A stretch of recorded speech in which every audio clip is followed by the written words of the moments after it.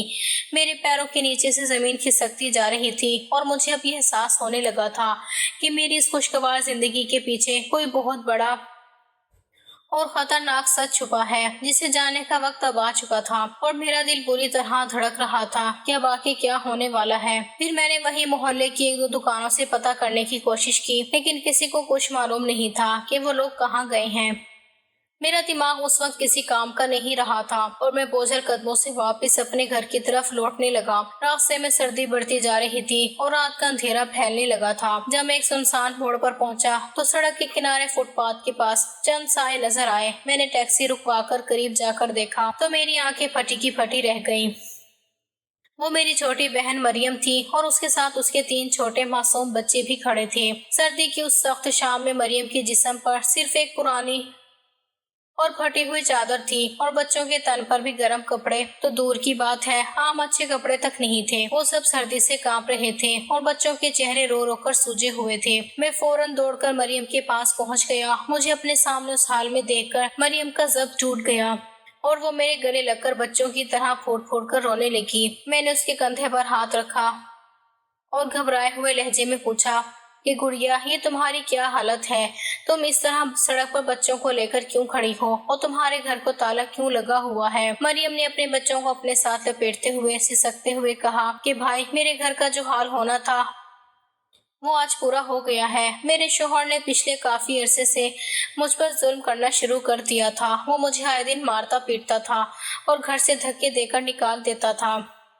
آج بھی اس نے مجھے اور میرے ان تینوں بچوں کو مار مار کر گھر سے باہر نکال دیا اور کہا کہ اب اس گھر میں تمہاری کوئی جگہ نہیں ہے۔ 2 دن پہلے بھی یہ ہوا تھا۔ میں مدد کے لیے سیدھا آپ کے گھر بھاگ کر آئی تھی کیونکہ میرے پاس اس دنیا میں آپ کے علاوہ کوئی اور سہارا نہیں تھا۔ میں نے سوچا کہ میرا بھائی سعودیہ سے واپس آ چکا ہے، وہ مجھے اور میرے بچوں کو سنبھال لے گا، لیکن جب میں وہاں آئی آپ گھر پر نہیں تھے۔ بھابھی نے دروازہ پورا کھولنے کی بجائے اندر سے ہی مجھے سختی سے منع کر دیا اور کہا کہ تم یہاں سے چلی جاؤ، تمہارے شوہر کا گھر ہی اب تمہارا سب کچھ ہے۔ تم اس طرح میرے دروازے پر آ کر تماشا مت لگاؤ۔ اگر تم یہاں ماری ماری پیرو گی